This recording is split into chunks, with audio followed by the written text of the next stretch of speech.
Okay.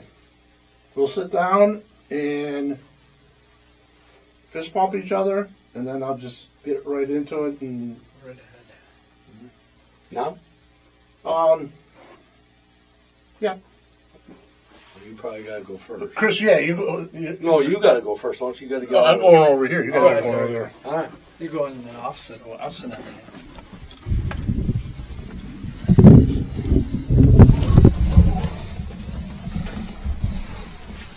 Okay.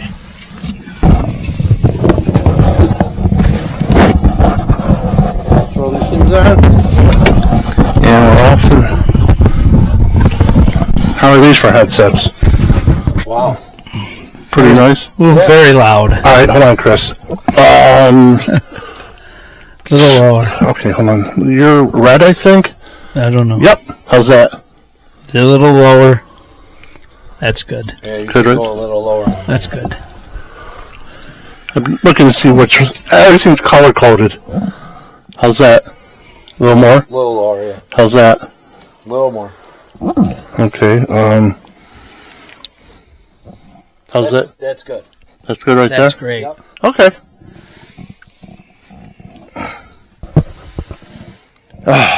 All right. I think we're ready. This is all. Right now, this is all being played music, and I'll just edit some of this crap out. And everybody sounds good. Everybody's ready. Yep. Thank you for coming. Yep. Thank you for coming. Glad to be here. All right, here we go. 3, 2, 1. Good evening, everybody. This is John Marola from Keeping It Real Second Fight Football, and this is our 9th episode, our second season, and totaled. This is our 62nd episode that we've done on our podcast, and I say it all every week. We're just rolling right along. Tonight, as you can tell, we have both of our new coaches over at Aquinas. On my far right, head coach Chris Battaglia. Chris, thanks for being here. You're welcome. Glad to be here. And in the middle, the last coach that was at Aquinas, Derek Annechino. Derek, thank you for being here. Thanks for having me, John. Let's talk a little bit about, wow, this happened very, very quickly. It just seemed like 1 week you guys were over at Irondequoit, and now you're back home. So tell us a little bit about, how it all came about. Well, I think probably 2 or 3 days after everything happened at Aquinas, I got a call from the president. He asked me to come in and talk to him, and I was like, okay, and I sort of knew what was going on, and I talked to Derek, and Derek told me, if you go, I'm going to come with you, and so I said, well, I don't even know what he's going to ask me or what we're going to talk about, and when I went in there, it was like that was a long, long day. It was like a 3-hour meeting, and I accepted the job, and then I think the next day Derek went in, right, Derek? Yep. I was in there on Friday morning. I met Mr. Eustace for the first time, and we had a great conversation, and here we are. That's amazing. That's awesome. I mean, we were talking a little bit, off air a little bit about Chris. This is your third stint back at 1127 Dewey Avenue. Yeah, number 3. Yeah. So there's pluses and minuses. We were talking about, you know where the school is, you know where the football stadium is. Yeah. So that being familiar with it, all three of us went to Aquinas. So it's got to be a real easy transition for you in some ways. Well, I think I don't believe that I would have gone anywhere. I know I wouldn't have gone anywhere else to be a head coach. I didn't even want to be a head coach again. But once I saw everything that was going on there, and once Derek told me that he would come and be the assistant head coach, I was like, okay. And my goal is just to, solidify the program, get it going, in the right direction. And really, I did it for all the kids that play there, all the alumni that play there with me, and, all the people that school's important to, because I love Aquinas. Yeah. That's the number one thing. There's a lot of care across this table about Aquinas. I mean, as students, we are all, we played football, pretty successful. Some even played for me. So And me. Yeah, So we got the baby in the middle. yeah, that's right. That's right. That was wow. How about talking a little bit from back then even to now, just in general how football was. Derek, tell me a little bit about. All right, Derek, tell him how bad a coach I was. Go ahead. That's okay. He says that all the time. Where's high school coach in America? Those poor kids. I feel so bad for them. No, it's quite funny though because we had our 35th reunion this year. Okay. And since then, our class has, we've had a monthly dinner at somewhere, and which unfortunately I haven't been able to make yet, but I plan on going to the next one. But there's also a group text message chat. Okay. That was the buzz, last Thursday and Friday. Everybody was kind of talking about that, That's cool though. Yeah, it's very cool. It was. It's very cool. Yeah. So, the guys in my class are excited we're back, and we're excited to be back. That's awesome. And going back to when you were a player, talk about. You guys were young, of course. You're in high. We were young at the time. I think I was 22. I was 25 years old Yeah. as the head coach. Say it, Derek. Worst coach in America. I didn't know anything about football. He keeps saying that. But Everybody he's definitely learned a lot more since then. I don't mean to put you guys down, but we've had a lot of better players than back Yeah. right? Yep. No, Back then, there was only one Chris Chapman. Yeah. Mark Chapman. Mark Chapman. Yeah. Jesus Christ. Yeah. There were a lot of good kids. Even back then. We had a lot of good kids. We were just a young group of guys trying to keep it together back then. And that's one reason I really went. I have a guest on now. Oh. Hello. Hello, do we have a good connection? Could you guys hear him good? Yes. Yes, we can. Coach Burgandy. I knew you were going to call. Coach Burgandy calling from Florida. I knew you were going to calling call. from Florida. And hello both to Derek and to Chris and John. I'm sitting outside and a lot of birds are flying around me. And, anything new happening up there in Rochester since we last talked, Chris?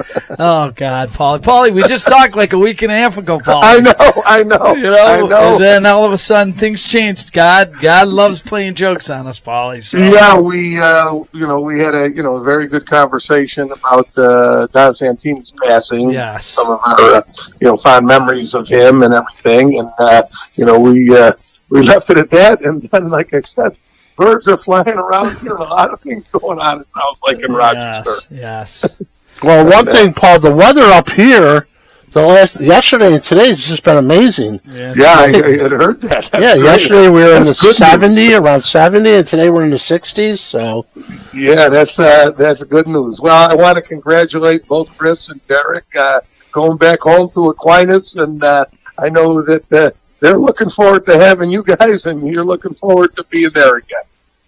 Yes, sir. That's for sure. So I don't know what you guys had spoken about, before, but what led to the decisions, and how difficult was it to leave, because you guys were in a great place at Arundecoit. You had a fantastic staff there, and much respect to Dan Fichter. And that was the hardest, Paulie. Leaving Dan has become one of my best friends, and I love him. Leaving Dan and George and Goose and Phil and Coach Carrick and Mike Butler and Jeff Stenglein, those guys are all great guys. I love them and love them. And I love that their program, is going great. As far as I knew, they were going to put I think two modified teams. They got a lot of kids in the program right now, so their future is real bright there. Oh yeah, and I think for me, there was only one place that I would ever, and I wasn't even thinking about it, that I would ever leave to go to, and Aquinas is our love. And I think when Derek coming with me, and us basically coaching it together makes it a really, not an easy decision, but the right decision for the kids at Aquinas and for us. Would you agree with that? Yes, definitely. The 2 years I was at Arundecoit were outstanding. The guys on that staff and the kids were all, everybody was wonderful. And, had it not been Aquinas and Aquinas coming up, I didn't see myself really going anywhere. mm-hmm. But the way this situation presented itself and the way that, with the opportunity to go back and coach with Chris again. He's been a part of my entire football journey, right from high school. I don't know if that's good, Derek. High school into college. That's right. There was a couple of years where I coached and Chris was doing other things, and then he came back. So this is kind of a great opportunity to go back and get back to the program that we love in the school. And you got to coach with a great guy, Dave Neiman, and Dave Neiman's was a wonderful person. I mean, it's sad you lose Don Santini and Dave Neiman in the same year. That's a very sad time for Section 5 football. Two great people. Yes, completely. I know you guys are very familiar with each other. Derek and Chris. About who do you have your coaching staff? You have a lot of the guys that you both are very familiar with on staff, and is there any new additions that you guys will bring in to the Aquinas program?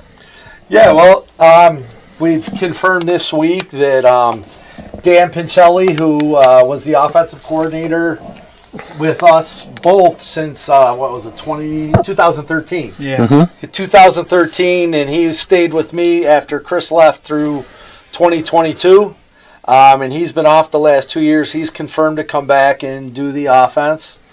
Great. Yeah, that's a huge addition. Danny does an outstanding job. He always has. Great job with quarterbacks. He's great with quarterbacks. Yes. And you got a good one coming back. Yeah, absolutely. Yeah. So that's a win-win there. Yeah. Yes. That situation for you guys. The majority of the defensive, almost actually the whole defensive staff had worked for me when I became the head coach. They had been there the last 3 years that I was there, and they're sticking around. They were on last year's staff, so we do have some familiarity with all of them. So you have Billy Harmon, and the group is returning on the defensive side? Yes, yep, they're returning, so we do have some familiarity there. And then, there's the old standbys, Mark Magliocco and Bobby Diator. Dietz is a legend. He's a legend. Yeah. Yes, he is. And by looking at it, he's got about 40 grandchildren with Aquinas, so he's going to be there for another 40 years. So. Oh, that's great. God bless him. And anybody else any new additions at the younger levels? Yeah, well, we're bringing in a ton of kids that played for us. Oh, good. So we're bringing in, we're bringing in Billy Lombardi. We're bringing in Jason Hawks. We're bringing in Jameer Jones. We're bringing in Jerron Jones if everything works. In fact, Jameer and Jerron are playing in the USFL. So they're down there, and then when they come back for the fall, they're going to coach with us. So we have those guys. We're working on getting another guy from our